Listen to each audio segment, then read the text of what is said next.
Donc, comme d'habitude, en fait, je vais faire un petit point. L'idée, c'est de faire pour ceux pour qui c'est la première fois.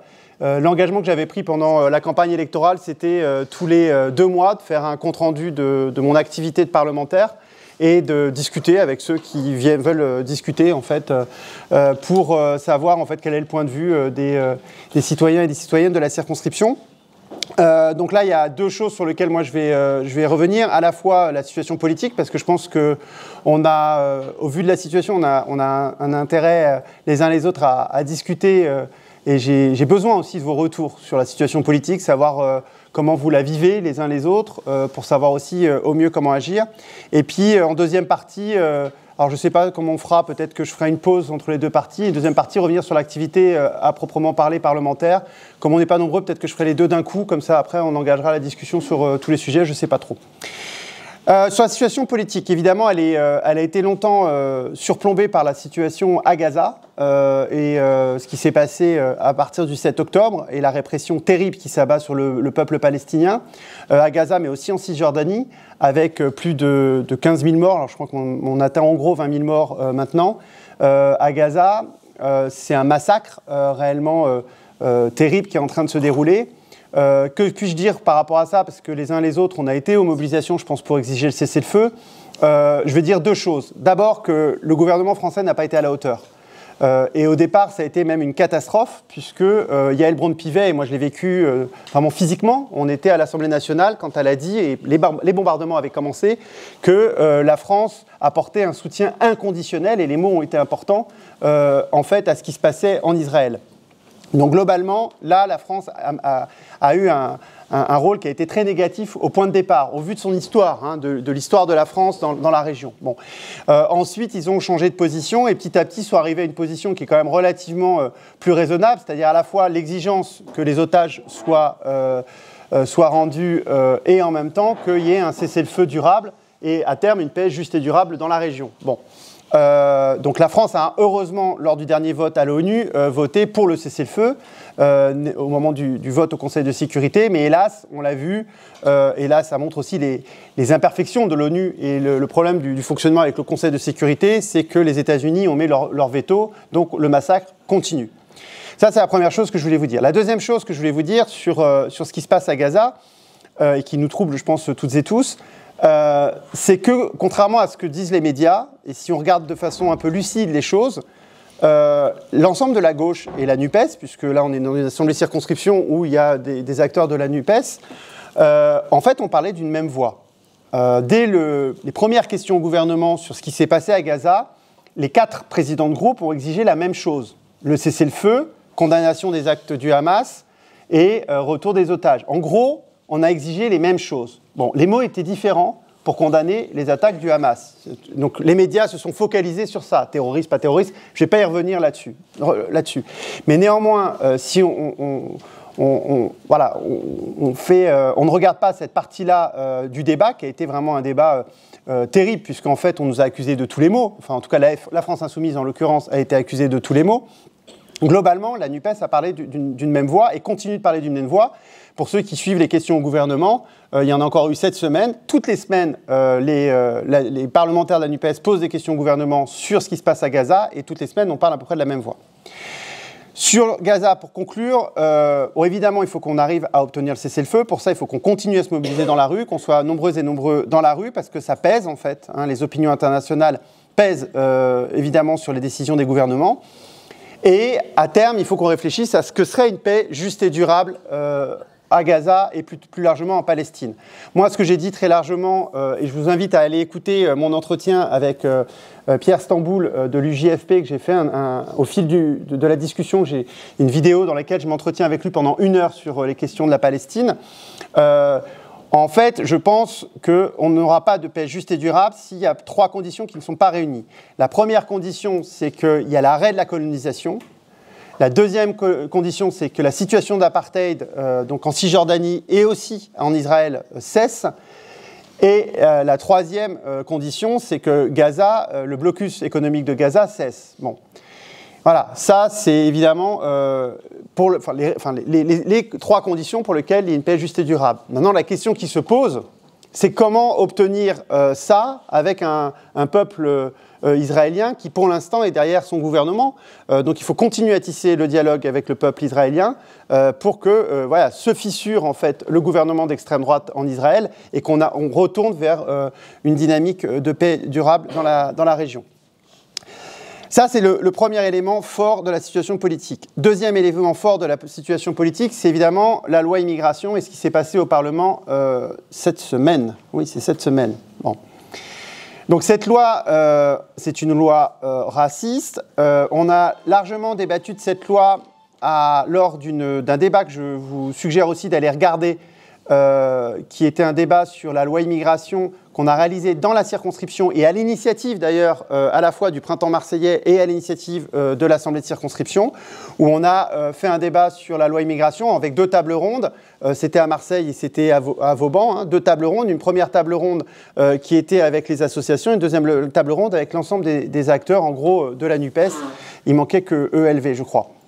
Donc on a expliqué lors de ces 2 tables rondes, et je ne vais pas le refaire dans le détail ici, en quoi cette loi était une loi raciste qui stigmatise les étrangers, qui va leur compliquer encore plus la tâche et qui ne résout aucun des problèmes. Nous n'avons pas en France réellement une vague migratoire qui poserait un problème incommensurable à la société française, hein, c'est pas vrai. On peut dire qu'il y a eu une vague migratoire en Allemagne au moment de la Syrie et du drame, ce qui s'est passé en Syrie, ils ont accueilli 1 million de personnes. C'est pas le cas en France, les chiffres sont relativement stables.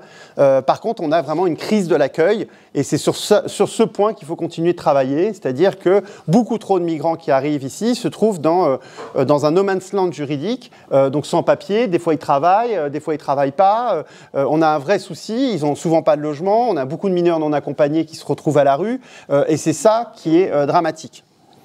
Donc sur la loi immigration, ce qui s'est passé est assez intéressant, parce que évidemment le fond de l'air n'est pas bon pour nous. Sur ces questions-là, la France est assez raciste et assez sécuritaire, on va le dire. Hein. Mais ce qui s'est passé, c'est que la Macronie a essayé de faire du en même temps, vous l'avez vu, avec d'un côté l'idée de régulariser certains sans-papiers parce que le patronat en a besoin, hein, et de l'autre côté l'idée de durcir encore plus les lois immigration pour faire plaisir à la droite et à l'extrême droite. Et Darmanin a tenté de faire du Sarkozy, hein, ça fait quand même 6 mois que ça dure, c'est-à-dire que Darmanin tente d'essayer de siphonner les voix de l'extrême droite. Ce qui s'est passé là, c'est que quand on tente de siphonner les voix de l'extrême droite, et si la gauche en face est droite dans ses bottes aussi, eh ben Darmanin a explosé en vol. Il a explosé en vol. C'est-à-dire qu'ils ne s'y attendaient pas, ils ont eu un vote d'une motion de rejet, ils ne s'attendaient pas à ce que le RN et LR tiennent bon, ils ne s'attendaient pas non plus que la NUPES tienne bon, jusqu'au bout. Et donc, il y a eu un vote d'une motion de rejet. Alors, bien sûr qu'il y avait un risque à ça, c'est qu'on se retrouve avec une loi encore plus dure pour les migrants. On connaît le risque, néanmoins, il fallait tenter, et je pense qu'on a eu raison de tenter ça. Je vous le fais aussi remarquer par rapport au débat qu'on a autour de la NUPES. Ce qui s'est passé, c'est que toute la NUPES a parlé encore une fois d'une seule voix sur cette question, et tous les groupes de la NUPES ont voté la motion de rejet, et il manquait très peu de voix. En tout cas, les députés LFI, alors là, pour la peine, on était tous présents, hein, on était les bons élèves, mais globalement, il a manqué peu de voix à la NUPES. Voilà. Et donc, du coup, globalement, c'est un point positif. Alors, quelle est la suite de ça ? On n'en sait rien. On va avoir une commission mixte paritaire qui va avoir lieu lundi prochain. Il y a 2 hypothèses. Soit ils se mettent d'accord avec les Républicains, et à ce moment-là, on peut se retrouver avec effectivement une loi qui est plus dure que la loi qui était possible.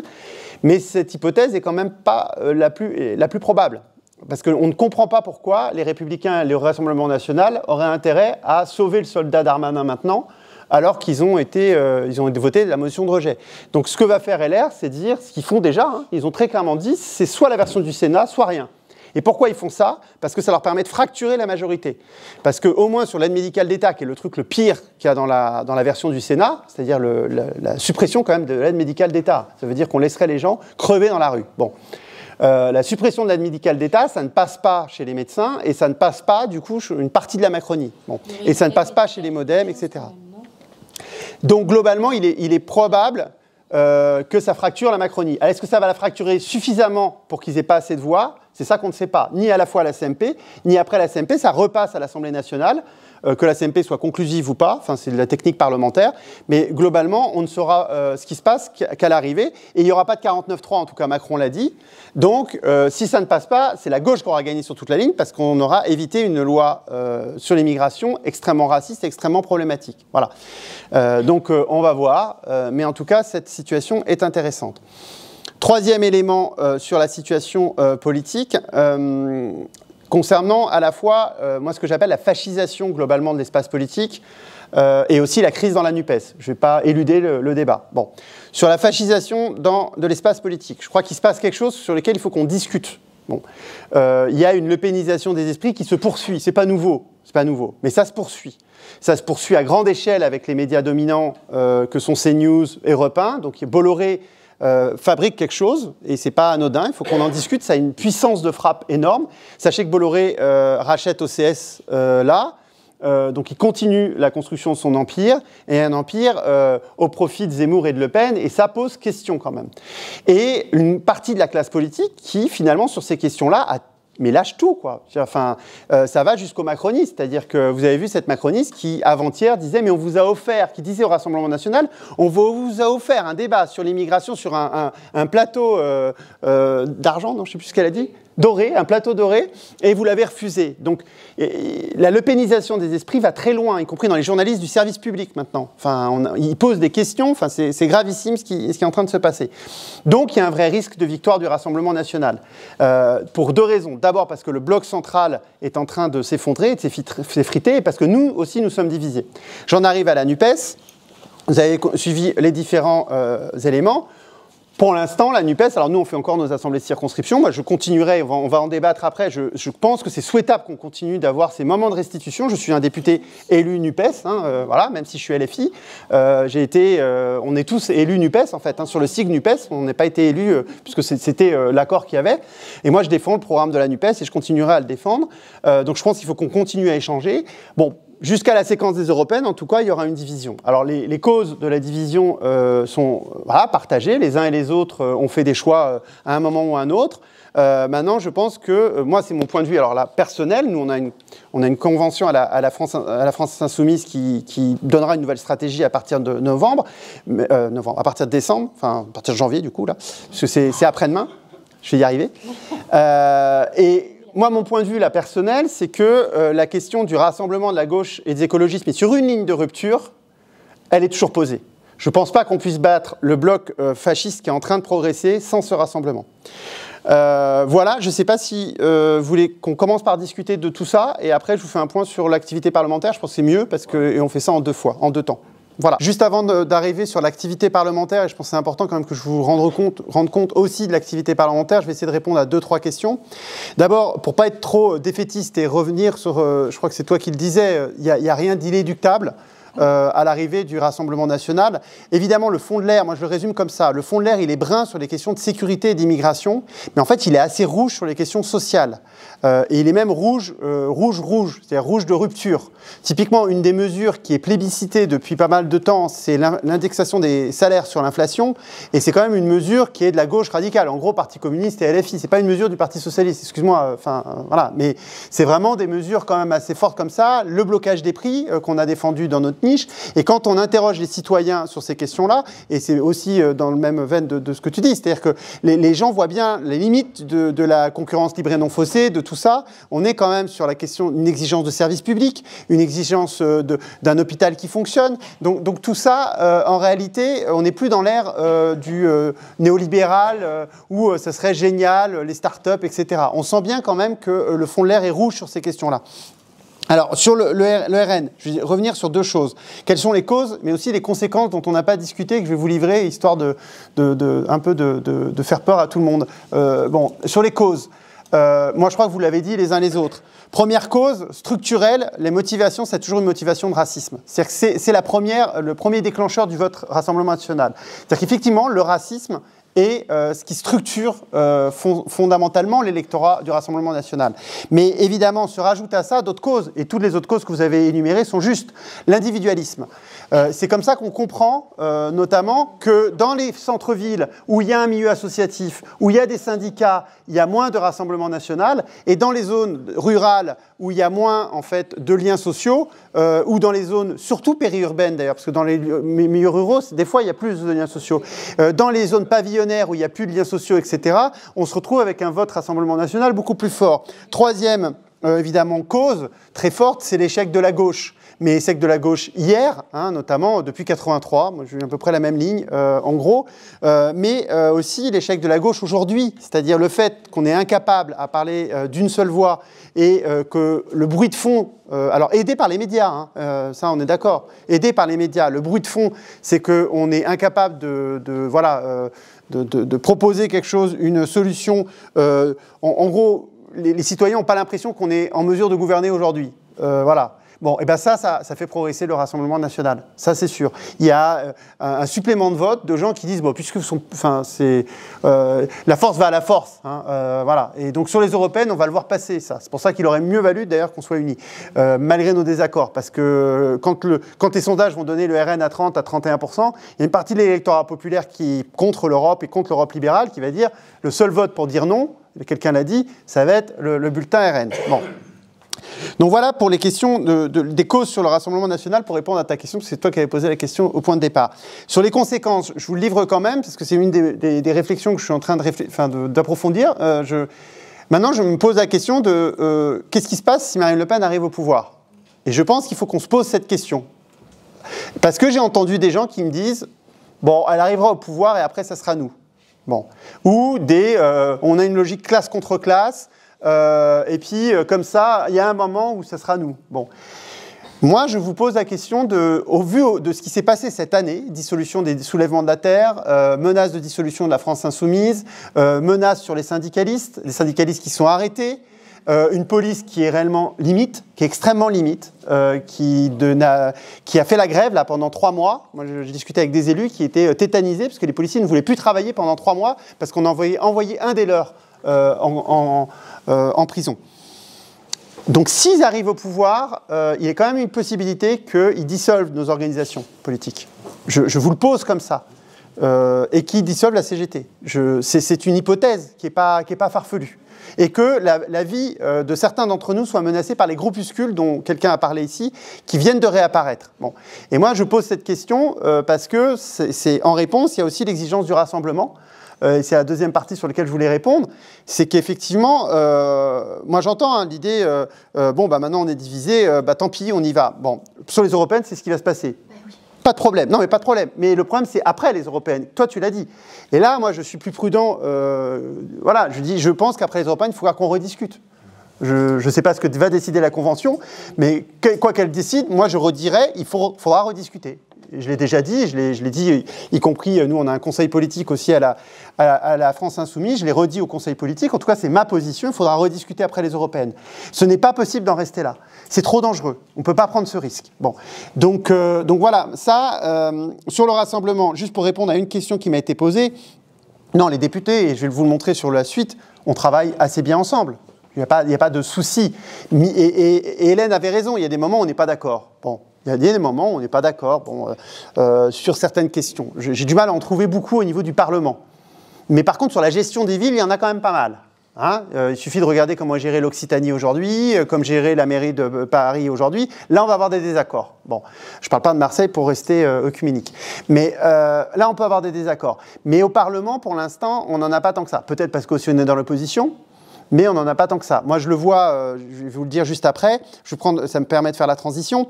Ma première grosse actualité parlementaire à la rentrée, ça a été le projet de loi finances 2024, où j'ai été rapporteur pour la 2e année successive pour l'enseignement supérieur et la recherche. Il se trouve que, en commission des finances, où j'ai défendu donc, tous les amendements de la NUPES, comme j'étais rapporteur, c'est moi qui ai posé la plupart des amendements, ils étaient minoritaires. Et donc, en fait, on a fait adopter un contre-budget NUPES en commission des finances. Voilà. Et du coup, ils ont voté contre le budget à la fin, les macronistes, et nous, on a voté pour. Bon, c'était très drôle. Et bien là, toute la NUPES a voté les mêmes choses. Et sur une ligne de rupture. Parcoursup supprimé, ANR, l'Agence nationale de la recherche supprimée, Crédit impôt recherche supprimé, sur une ligne de rupture que le gouvernement socialiste n'a jamais adoptée. Et pourtant, les députés socialistes ont voté pour, et pourtant, le rapporteur du Parti socialiste, qui était rapporteur sur la commission recherche, lui, il a défendu les mêmes mesures. Bon. Parce que je crois qu'il y a une homogénéisation sur une ligne de rupture de l'ensemble de la NUPES. Bon. Pour des raisons différentes. Et il faut que ça reste sur cette ligne de rupture. Mais pour des raisons que j'ai dit tout à l'heure, le fond de l'air est rouge. Voilà. Et avant, on était plutôt d'accord avec le PC, parce que historiquement, on est sur les mêmes lignes sur ces questions-là. Mais maintenant, on voit que ELV et le PS, sur un certain nombre de sujets, sont d'accord avec nous. Voilà. Donc, mais c'est pas pour dire c'est nous, c'est cool. C'est juste que c'est des. D'abord, il y a aussi le bilan, y compris de Faure et de certains au Parti socialiste, du bilan Hollande quand même. Ils ont fait un bilan, il faut l'entendre, ils ont fait un certain nombre de bilans. Comme dans une autre période, Mélenchon avait fait un bilan des années, de ce qui s'était passé au Parti socialiste avant. Enfin, c'est normal. Bon. Donc ça, c'était pour répondre donc, sur le projet de loi finance. Ce qu'on a défendu, c'est ce que je vous ai dit là. Et dans le rapport, et je vous engage à le lire pour ceux que ça intéresse, j'ai porté le rapport sur l'explosion du privé dans le supérieur. Je crois que j'en ai déjà parlé la dernière fois. En refaisant le rapport, j'ai découvert un monde. C'est-à-dire qu'on est passé de, en gros, j'ai plus les chiffres là en tête, mais 140 000, je crois, étudiants dans le privé, dans le supérieur, dans les années 2000, à plus de 500 000 aujourd'hui.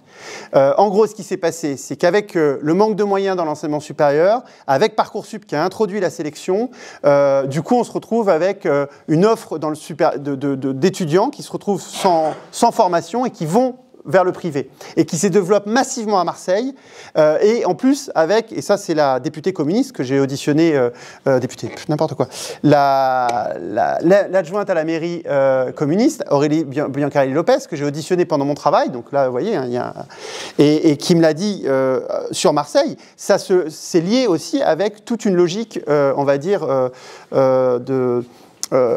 économique, autour du bâti, il y a de la spéculation immobilière qui se fait avec les écoles privées. Et ça, il y a des articles maintenant qui sortent aussi à Paris, mais Aurélie Biancarelli-Lopez me l'a expliqué à Marseille, que en fait, c'est des opérations immobilières, ces affaires. C'est-à-dire qu'ils montent une école privée, ils rachètent en fait des bâtiments, ils montent aussi du coworking, ils montent d'autres trucs, et sous prétexte de l'école privée, en fait, ils font des opérations immobilières. Subventionnées, parce que souvent, si vous mettez un peu de logement étudiant, c'est subventionné, etc. Bon. Donc c'est tout ça qu'on a un peu décrit dans notre rapport. Et sur les dernières annonces de Macron, il va encore un peu plus loin que ce qu'ils ont fait récemment. Je ne vais pas vous le détailler parce que c'est un peu compliqué. C'est vraiment, il faut être dans l'enseignement supérieur et la recherche pour comprendre. Mais je pense qu'il veut vraiment s'attaquer définitivement au CNRS et aux autres instituts de recherche et les liquider. Et s'attaquer au statut de fonctionnaire. Il le dit à mots couverts. C'est pas très clair. Alors j'ai écrit une note de blog que vous pouvez retrouver dans lequel je décris tout ça, mais je crois que c'est assez important d'aller regarder ça. Dernier aspect, c'est qu'on va faire une proposition de loi sur l'accès à l'enseignement supérieur. Là aussi, on espère que c'est une proposition de loi comme la précédente NUPES, hein, parce que la précédente, j'avais été signée par l'ensemble de l'arc des forces de la NUPES. Elle va être déposée à la rentrée. Ça fait suite à un rapport que j'avais fait sur l'accès à l'enseignement supérieur. Donc voilà, en gros, sur la partie enseignement supérieur qui continue d'être une grande partie de mon travail parlementaire. L'autre axe sur lequel je voulais vous parler, parce que je crois que c'est extrêmement important, c'est le fret ferroviaire. J'ai fait une question au gouvernement la semaine dernière sur le fret ferroviaire. Je vais un peu vous raconter cette histoire parce que c'est fabuleux. C'est l'histoire de la concurrence libre et non faussée. En gros, pendant des années, donc on a libéralisé le secteur du fret ferroviaire. Mais pendant ces années-là, SNCF a continué à subventionner fret SNCF. Il y a des circulations d'argent. L'Europe a vu ça et a dit vous n'aviez pas le droit de faire ça. C'était distorsion de concurrence. Vous voyez ? Et donc l'Europe dit maintenant, fret SNCF doit rembourser 5 milliards d'euros, pas à l'Europe, mais doit rembourser 5 milliards d'euros à l'État français pour distorsion de concurrence. Bon. Alors, l'État français, ça fait 3-4 ans quand même que cette affaire est là. L'État français a décidé de négocier une solution pour éviter d'avoir à rembourser. Parce que se rembourser 5 milliards d'euros, c'était la fin fret SNCF. Bon. Mais alors, c'est là où ça devient complètement absurde. C'est que l'État français, au lieu de dire, bah non, on refuse. Moi, ce que je n'ai pas arrêté de dire au ministre, plusieurs fois que je l'ai rencontré, j'ai dit, mais il faut désobéir là, on désobéit. La Bulgarie a désobéi, il y a d'autres pays qui ont désobéi, on désobéit, on ne remboursera pas. Allez vous faire foutre. Enfin, il faut dire ça. Bon. Et en plus, il n'y a aucune sanction, en fait. Enfin, On demande à l'État, à Fret SNCF, de rembourser l'État français, donc il n'y a rien. Et maintenant, ce qu'ils ont inventé, c'est un plan de discontinuité. C'est un plan de discontinuité, c'est-à-dire que, en gros, on prend Fret SNCF, on supprime Fret SNCF, on transforme en 2 entités, et comme ça, on dit à l'Europe, bah, c'est plus la même entité. Alors, si c'était juste que ça, à la limite, pourquoi pas, mais sauf que, aussi, pour négocier avec l'Europe, ils disent que 20% de l'activité va être donnée au privé, avec 500 licenciements quand même de cheminots de Fret SNCF. Voilà. Donc ce truc-là est quand même odieux, surtout que, alors là, tenez-vous bien, parce que là, c'est Brésil, hein, c'est surréaliste leur affaire. La concurrence dit qu'ils ne peuvent pas reprendre une partie des trucs. Ils disent on n'a pas les moyens. Donc ça veut dire que ça va aller sur la route. D'accord ? Et puis la principale entreprise qui est capable de reprendre le flux, c'est Deutsche Bahn, qui elle-même subit la même sanction en Allemagne. Parce qu'ils ont été aussi subventionnés à l'époque par... Elle est pas belle l'histoire. Celle-là, c'est... voilà. Donc ça a donné lieu à une commission d'enquête qui a rendu son rapport avant-hier. Hier, voilà. Et le rapporteur, qui est camarade du PC, qui a fait un excellent boulot, très très bon boulot. Ils sont venus d'ailleurs à Fos-sur-Mer, on y est allé avec Pauline, on a rencontré les acteurs à Fos-sur-Mer. Le rapport, alors j'ai pas le droit de le dire, donc je le dirai pas, mais le rapport a des conclusions correctes par rapport à tout ça sur le plan de discontinuité. Et les macronistes se sont abstenus, donc le rapport a été adopté. Voilà. Alors, c'est un rapport d'enquête. Et la communication du rapport d'enquête ? Il va être communiqué sous 5 jours. Voilà. Ah oui, ça, c'est rapide. Voilà. On a encore une surprise, c'est que le Parlement, si le gouvernement n'est pas content, il peut encore nous tirer un truc pour empêcher la publication du rapport. J'ai appris ça, que dans les rapports d'enquête, il y a un moment, ils peuvent faire une sorte... A priori, il sera publié, mais globalement, alors j'ai fait une question au gouvernement que vous pouvez retrouver où je réexplique tout ça. C'est quand même assez caricatural, et ça fait le lien avec la COP28 évidemment, parce que tout ça est en même moment que la COP28. Sachez, pour bien comprendre, qu'il n'y a que 9% du fret qui passe par le train en France, c'est 20% dans la moyenne européenne, et qu'il faut qu'on passe de 9 à 20. Enfin, on ne peut pas être en dessous de la moyenne européenne. Donc il y a un enjeu énorme de relancer le fret très massivement, et pour ça on a besoin d'un opérateur public puissant. Et là on est en train de le fragiliser, donc c'est une catastrophe. Bon. Donc j'en ai fini sur le fret. Pas mal d'activités aussi. Je finirai là-dessus pour ne pas être trop long. On a reçu Pascal Martin, et je voulais quand même le signaler parce que c'était une journée intéressante. Donc Pascal Martin, qui est une députée de la Dordogne, qui est aussi à la délégation du droit des femmes, est venue, et on a rencontré pas mal d'acteurs, donc du planning familial, l'abri maternel et la maison des femmes avec elle. Donc c'était un moment intéressant. On a rencontré plein d'acteurs et d'actrices surtout en fait. J'étais le seul homme pendant toute la journée. Et donc voilà, ça nous a permis aussi de rencontrer des structures que je ne connaissais pas, comme l'abri maternel, qui est sur notre circonscription et qui permet d'accueillir en fait des femmes et des enfants qui sont qui sont à la rue en fait, c'est ça.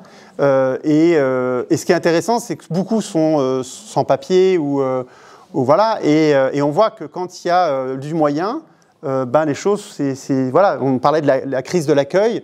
Voilà, bon, c'est une association qui est... Alors, ça date de quand, rappelle-toi? C'est 1900... 110 ans. 110 ans. Voilà, je finis juste pour vous rappeler que j'ai écrit ce livre qui s'appelle « Le capital, c'est nous ». Donc, on continue de le présenter un peu partout. On l'a fait... on a commencé par Rennes. Non, La Ciotat, Rennes, la Dordogne, donc Périgueux, Bergerac. Et donc je serai à Aubagne ce week-end à 16h30 pour le présenter au Cercle de l'Harmonie. Et ensuite on sera à Toulouse, Montpellier, et voilà. J'utilise un peu ce livre, qui est un livre qui revient à la fois sur ce que vous disiez, c'est la critique du capitalisme, et puis aussi sur les stratégies pour dépasser le capitalisme. J'utilise un peu pour mener des débats, et puis aussi pour aider un peu au rassemblement de la gauche, puisque voilà, c'est quelque chose qui permet de reprendre tous ces débats sur un débat un peu de fond, etc.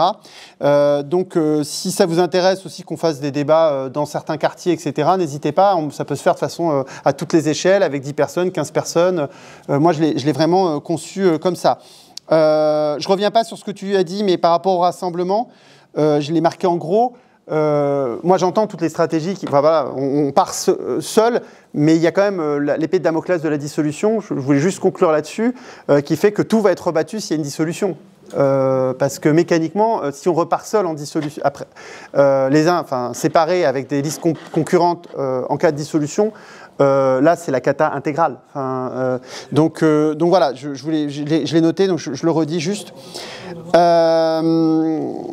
Je crois avoir fait à peu près le tour. Sur la COP28, j'ai écrit une note de blog aussi qui fait le point sur... c'est un peu n'importe quoi, cette COP28.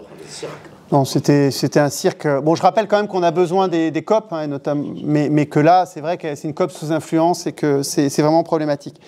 Voilà, on peut passer à la discussion. Moi, il faudrait que je parte de toute façon il faudrait qu'on conclue à 20h. Je ne voulais pas parler de tout ce qu'on a fait. Je n'ai pas parlé de la niche LFI, qui a été un moment important, où on a quand même gagné sur plusieurs textes, comme quoi de temps en temps on peut gagner. Voilà, mais on peut discuter de choses et d'autres. On a encore un quart d'heure.